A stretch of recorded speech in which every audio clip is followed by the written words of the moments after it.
Se Deus é Deus, Ele está cuidando de você.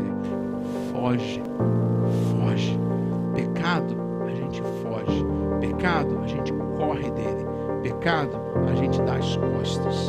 Não negocie a sua fé, não abandone seus princípios, não se corrompa, não se venda, não se prostitua, mas fique firme e perseverante, porque o Deus que começou a boa obra em você, Ele é fiel para cumpri-la até o dia final. Hoje pela manhã nós pensamos um pouquinho sobre a vida de Daniel, e hoje à noite nós vamos pensar um pouquinho sobre a vida de José. Eu escolhi falar de dois jovens, talvez um pouco motivado pelo desejo desse ano de estar dando uma atenção e um olhar para a juventude ao nosso redor.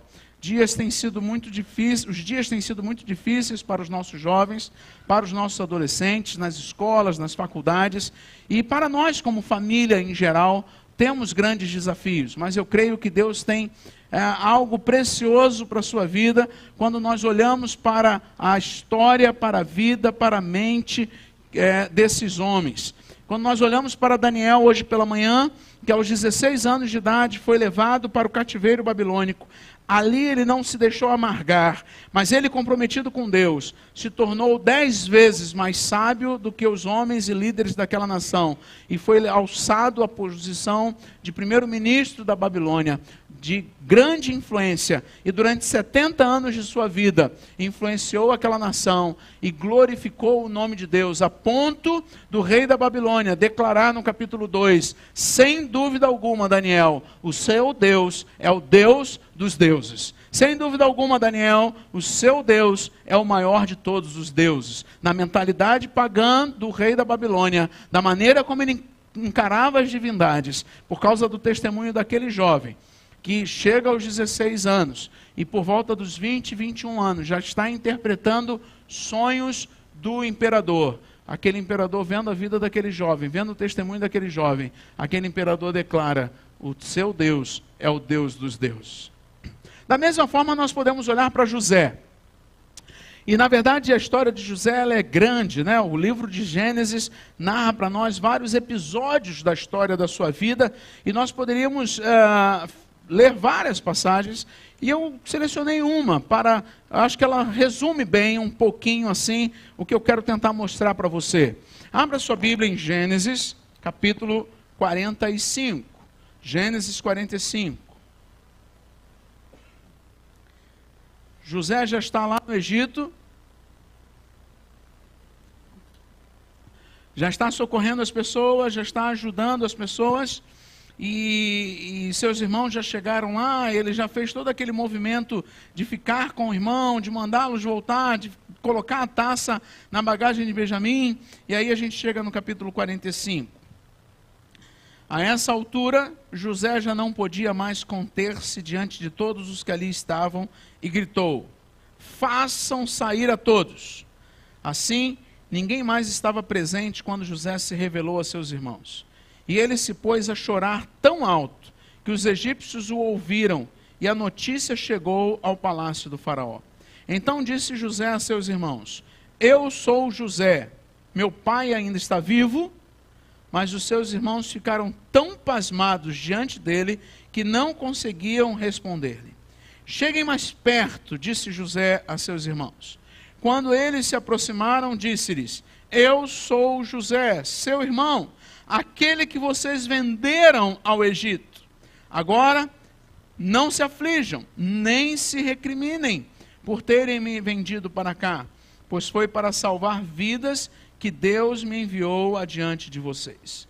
Já houve 2 anos de fome na terra, e nos próximos 5 anos não haverá cultivo nem colheita.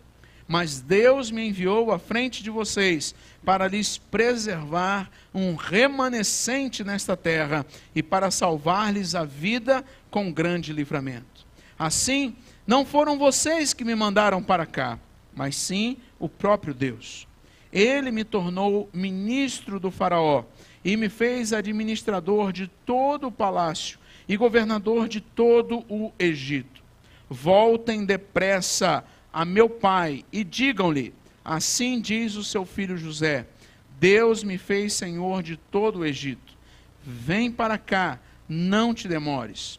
Tu viverás na região de Gósen, e ficarás perto de mim. Tu, os teus filhos, os teus netos, as tuas ovelhas, os teus bois e todos os teus bens.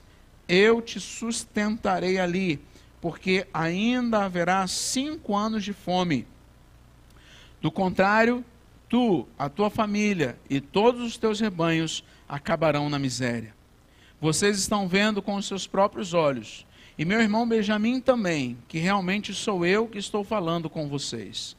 Contem a meu pai quanta honra me prestam no Egito e tudo o que vocês mesmos testemunharam, e tragam meu pai para cá depressa. Então ele se lançou chorando sobre o seu irmão Benjamim e o abraçou, e Benjamim também o abraçou chorando. Em seguida beijou todos os seus irmãos e chorou com eles, e só depois os seus irmãos conseguiram conversar com ele. Amém, queridos? É impressionante a história de José. Só para lembrar rapidamente, talvez tenha alguém que não conheça tão detalhadamente, José era um jovem e aos 17 anos ele tem alguns sonhos da parte de Deus. E esses sonhos mostravam que ele seria um líder, que ele seria alguém importante. Seus irmãos debocham dele, seu pai se espanta com aquele sonho. Havia um problema sério familiar na casa de José.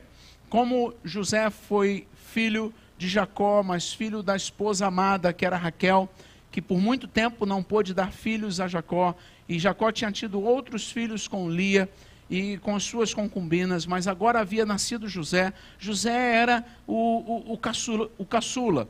José era o 11º de vários irmãos. José era o queridinho do papai. E de alguma forma o pai não soube lidar com isso. Fez de José um filho protegido, um filho mais especial, um filho que ganhou mais presentes do que os demais. E isso foi gerando ciúme nos seus irmãos, foi gerando uma família disfuncional. Você vê um filho José caçula que era um dedo duro dos irmãos. Tudo que os irmãos faziam de errado, ele contava para o pai. Tudo que os irmãos aprontavam, ele contava para o pai. Ele contava para o pai. E isso gerou um ambiente difícil naquela família. Tão difícil a ponto de um dia, por ciúme, seus irmãos desejarem matá-lo.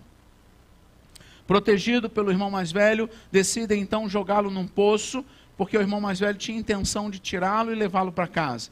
Mas nesse intervalo, passa uma carruagem de vendedores, de escravos, de comerciantes, e eles então vendem José para o Egito. José é levado ao Egito, e de alguma forma, chegando no Egito, quando aqueles escravos capturados foram postos à venda, José foi vendido como escravo e foi trabalhar como escravo na casa de Potifar.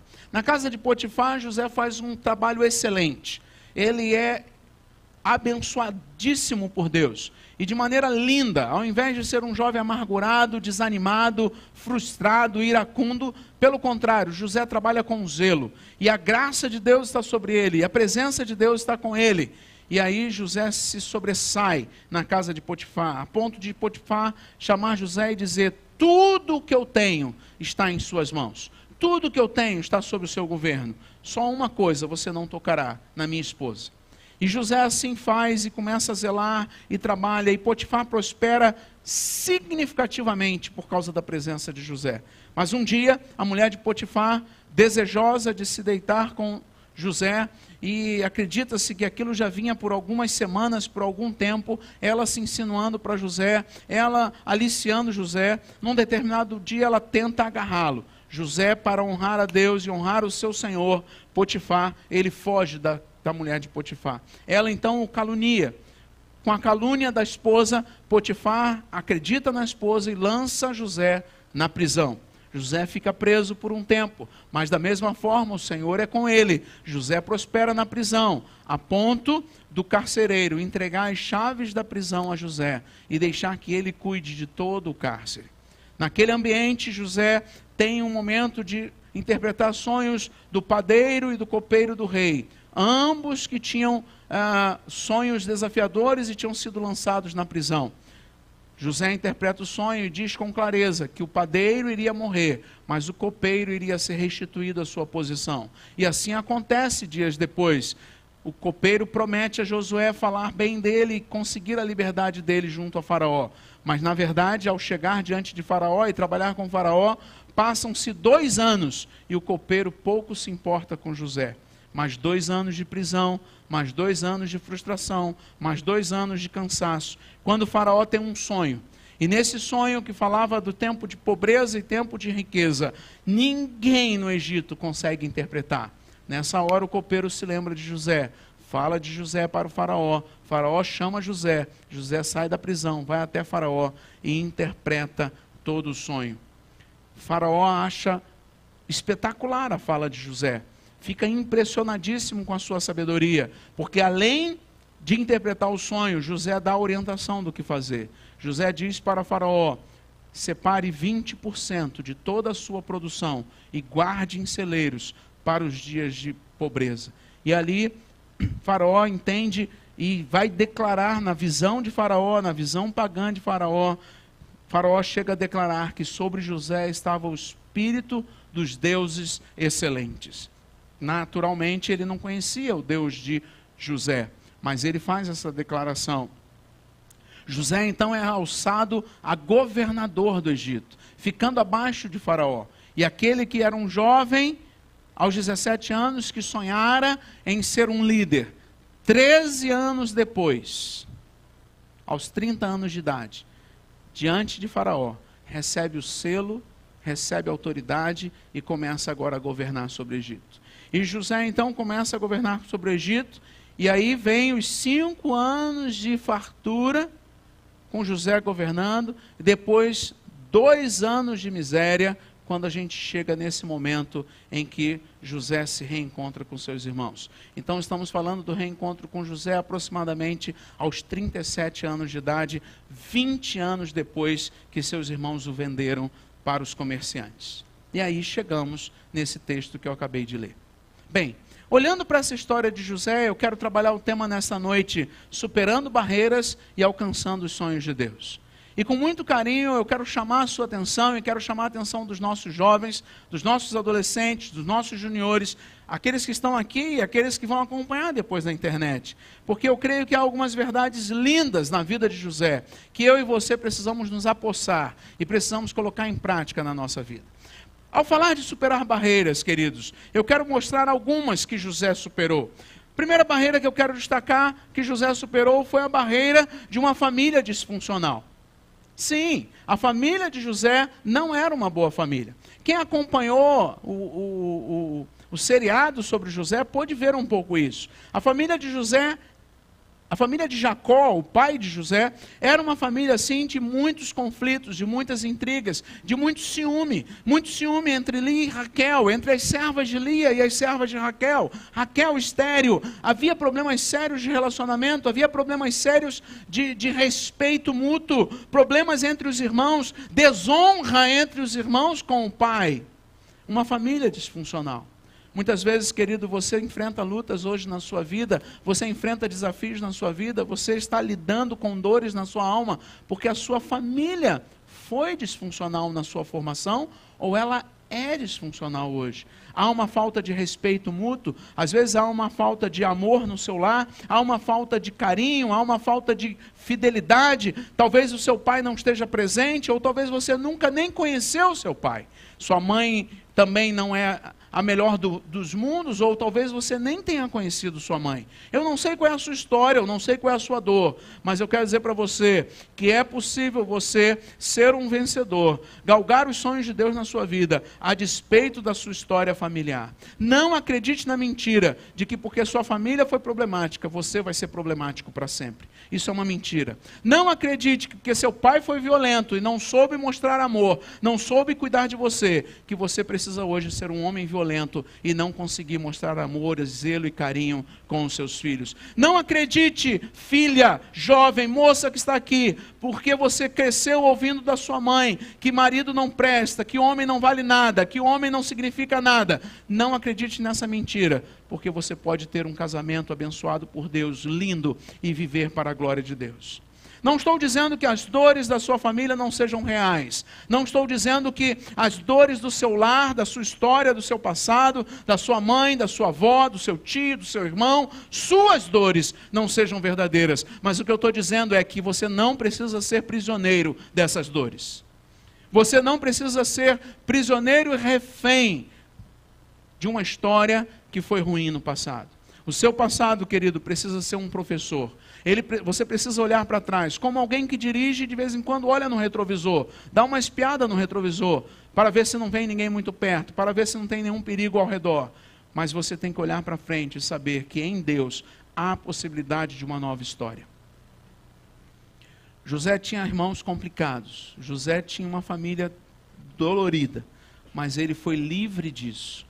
E ele caminhou por fé naquilo que Deus tinha preparado para ele.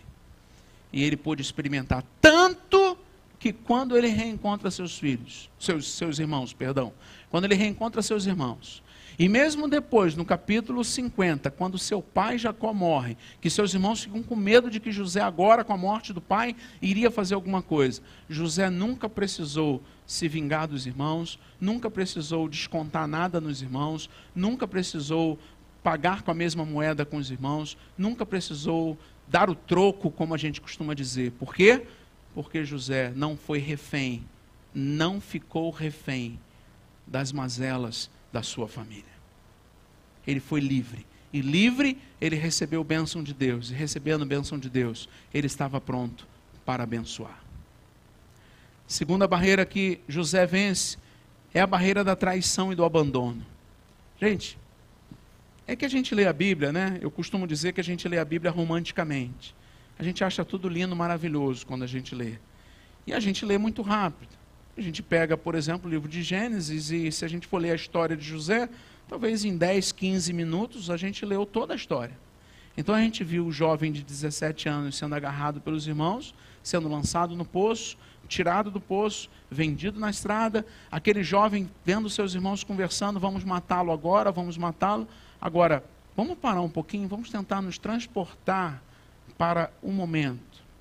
Você é um jovem de 17 anos, você tem 10 irmãos que estão ao seu redor, no meio do nada, no meio do campo.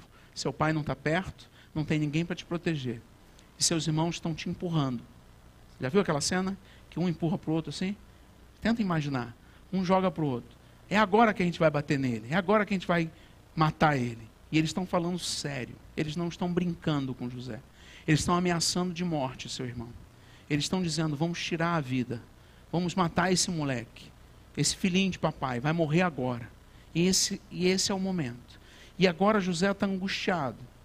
Eu fico imaginando talvez o José aos 17 anos se tremendo todo. Por que não imaginar até José fazendo xixi nas calças? De medo. Eu fico imaginando aquele tempo, a Bíblia não nos diz, quando eles pegam, amarram José e jogam José, arrancam a sua capa e jogam José dentro de um poço seco no meio do campo. Você já olhou um poço? Um poço de água? Quantos metros tem? Como é que é lá embaixo? É escuro, é apertado, é tenebroso, e é lá dentro que José está. E eu fico imaginando esse menino de 17 anos lá dentro gritando, socorro, me tira daqui, não faz isso comigo. Começa a chamar seus irmãos pelo nome. Um a um. Não faz isso comigo. Mas ninguém se importa. Daqui a pouco alguém vai lá e joga uma corda e puxa ele de volta. Nasce uma esperança. Vão me matar ou vão me levar embora? E é nesse momento que ele amarrado é entregue a um vendedor. E agora esse jovem está amarrado, provavelmente junto a outros escravos capturados, numa carroça, sendo levado. Para onde? Ele não sabia. Ele não sabia para onde ele ia. E ele vê a carroça se distanciando. E eu fico imaginando José sentado naquela carroça.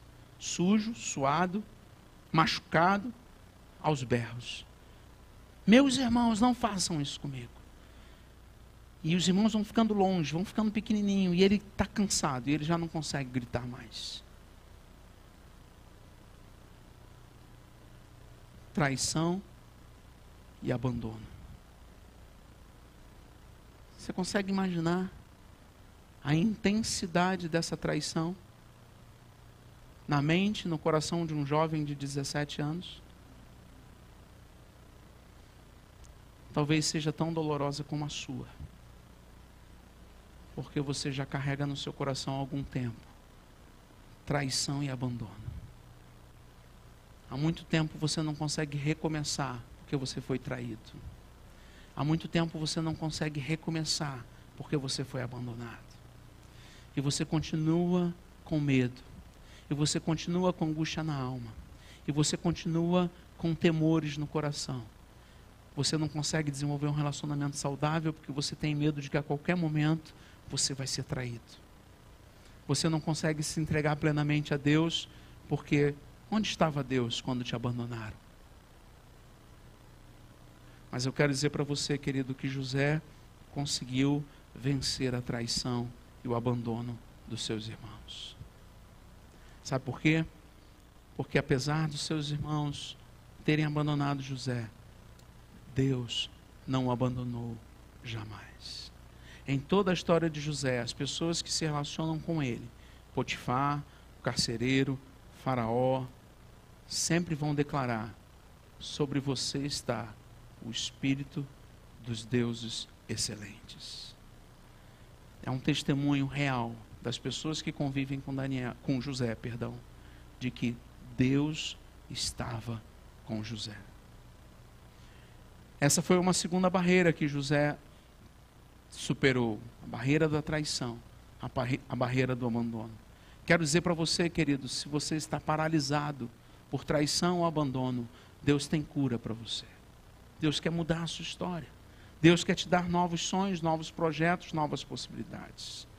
Mas a terceira barreira que José teve que transpor e superar foi a de trabalho como escravo. De novo, a gente lê a história e a gente acha lindo quando José recebe de Potifar elogio e autoridade sobre a sua casa. Mas quando José chega na casa de Potifar, José é só mais um escravo. José é só mais um escravo. Você consegue imaginar? Um jovem de 17 anos que tinha tudo em casa, que era o filhinho do papai, que tinha presentes, que tinha boa comida, que tinha carinho, que tinha atenção. Esse jovem agora é jogado num galpão daquela propriedade, onde outros escravos estavam. E ali ele começa a ouvir histórias. Histórias de desmandos, histórias de usurpação, histórias de dor. E ele ali agora é um escravo. E ele não sabe o que lhe espera, ele não sabe qual trabalho ele tem que fazer. Mas José supera. E mesmo na condição de escravo, José se torna o melhor escravo daquela casa. José se torna o melhor escravo, o melhor homem daquela casa. O homem mais íntegro, o homem mais cheio da presença de Deus, apesar da sua tenra idade de 17, 18 anos de idade. José supera o trabalho escravo. Não importa. Não importa se é escravo, se é porteiro, se é pedreiro, se é médico, se é engenheiro, se é diretor ou se é funcionário da empresa. O que importa, quer comais, quer bebais, façais tudo para a glória de Deus. José sabia disso. Não era a posição que dava significado a José, era José que dava significado à posição. Não foi ser escravo ou deixar de ser escravo que fez de José alguma coisa, mas foi quem José era que transformou a posição de escravo numa posição prestigiada e levou a ele ser governante daquela casa. E ter todo o controle sobre os bens, as propriedades e os outros escravos de Potifar. Você entende isso, querido? Não é onde você está que te dá significado, é quem você é que vai dar significado onde Deus te colocou. Seja a função que for, das mais simples às mais complexas, aprenda que se Deus te colocou ali, ali você tem que ser o melhor para a glória de Deus. Mas José também superou outra barreira. Ele superou a barreira da injustiça. Quando a mulher de... Não, perdão, eu pulei uma aqui. Fiz igual o Sidney, né, Sidney? Pulando coisa. Ele pulou a barreira da sedução sexual, do pecado.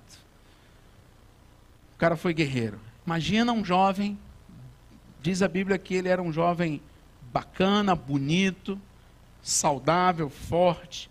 Imagina esse jovem à flor da idade, com sexo à flor da pele, 18, 19 anos, a gente não tem muita referência de quanto tempo.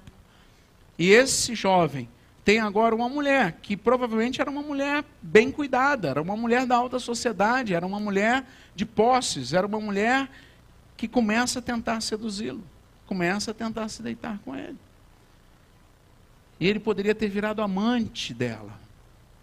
Seu senhor estava fora, trabalhando na área do governo, e ela ficava em casa com ele, e ele poderia estar se deitando com ela, e ele poderia ganhar presentes dela, e ele poderia ganhar favores dela, e ele poderia ganhar carinho, e ele poderia ganhar colo, acolhimento, tudo que ele tinha perdido ele poderia ganhar com extremo prazer sexual. Mas ele foge, ele corre, ele faz o que todos nós precisamos fazer diante da ameaça do pecado: fugir. Não tem negociação, não tem meio termo, não tem mais ou menos. Foge, foge. Está começando, foge enquanto está começando. Não pense que você vai administrar. Não pense que você vai dar um jeito. Não pense que você vai controlar. Foge, foge. Pecado, a gente foge. Pecado, a gente corre dele. Pecado, a gente dá as costas. Porque a gente não é forte para o pecado. José vence essa barreira, ele passa nesse teste também, e ele fica fiel. E como consequência disso, ele é tremendamente injustiçado. E aí ele vai ter outra barreira que ele precisa passar, a barreira da injustiça. A mulher de Potifar o acusa. E agora? Ele não tem o que falar. Ele não tem como provar que não. Ele não tem o que dizer.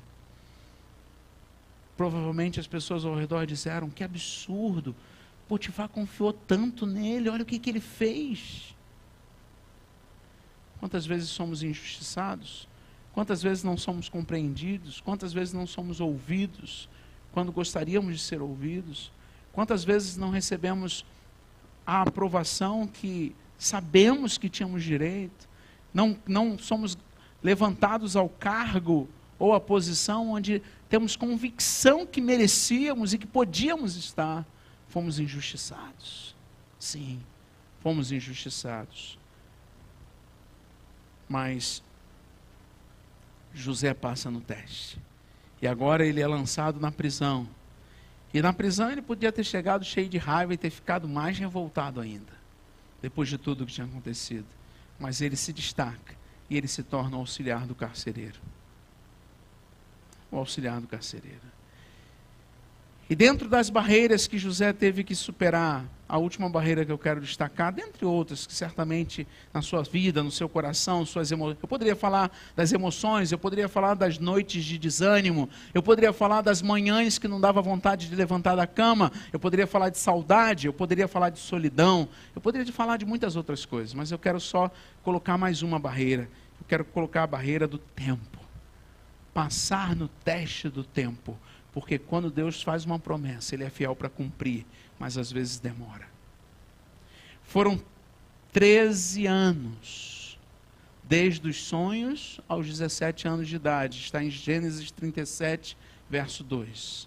Diz que José tinha 17 anos de idade quando ele teve os sonhos. E quando ele é levado à presença de Faraó, em Gênesis 41, diz para nós que ele tinha 30 anos de idade. 13 anos, usando um jargão popular, comendo o pão que o diabo amassou, passando por provas, passando por lutas, passando por dificuldades, passando por crises, passando por injustiças, passando por abandono, passando como escravo, passando como prisioneiro. 13 anos da sua vida. 13 anos da sua juventude, o melhor da sua juventude, dos 17 aos 30. Mas José passou na prova do tempo. Ele tinha uma promessa de Deus, e ele ficou fiel ao Senhor até que aquela promessa se cumprisse. Ele sabia em quem ele cria, ele sabia em quem ele estava esperando. Querido, em nome de Jesus, não transija nas suas convicções de fé, ainda que você não veja as coisas acontecerem como você está esperando. Se Deus é Deus, Ele está cuidando de você. Creia nisso, espere nele, não negocie a sua fé, não abandone seus princípios, não se corrompa, não se venda, não se prostitua, mas fique firme e perseverante, porque o Deus que começou a boa obra em você, Ele é fiel para cumpri-la até o dia final. Creia nisso, espere nisso, confie nisso. E aí sabe o que vai acontecer com você, querido? Você não vai ser só levado à posição de governador do Egito, você vai ganhar um lugar em Hebreus 11, na galeria dos heróis da fé. Você vai ganhar um testemunho que pela fé, José foi levado ao palácio a ser governador do Egito. É interessante, queridos, que José vai viver 110 anos no Egito. 110 anos.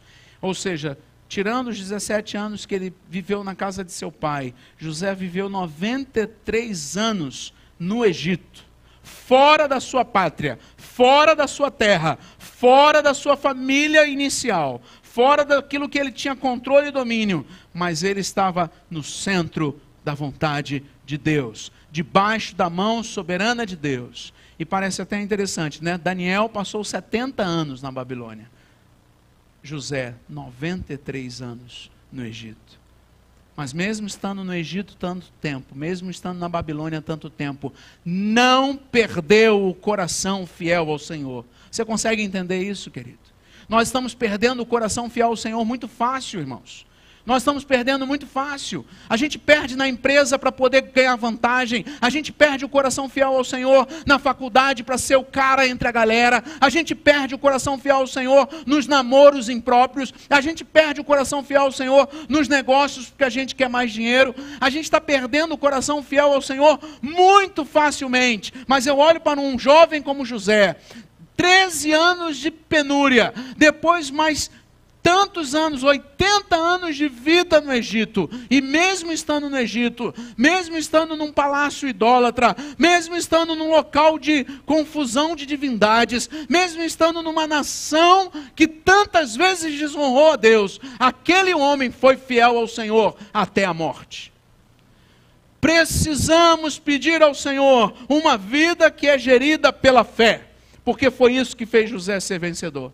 Quando eu olho para a vida de José, a resposta do que fez ele ser vencedor, eu só posso encontrar em Gênesis, capítulo 50. Verso 24 a 26, quando ele diz assim: antes de morrer, José disse a seus irmãos: estou à beira da morte, mas Deus certamente virá em auxílio de vocês e os tirará desta terra, levando-os para a terra que prometeu com juramento a Abraão, a Isaque e a Jacó. E José fez que os filhos de Israel lhe prestassem um juramento, dizendo-lhes: quando Deus intervier em favor de vocês, levem os meus ossos daqui. Morreu José com a idade de 110 anos, e depois de embalsamado, foi colocado num sarcófago do Egito.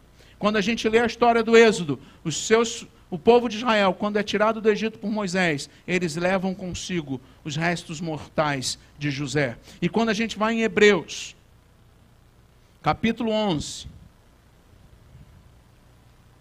Hebreus capítulo 11, versículo 22, nós vamos ter a seguinte declaração do autor de Hebreus: pela fé, José, no fim da vida, fez menção do êxodo dos israelitas do Egito e deu instruções acerca dos seus próprios ossos.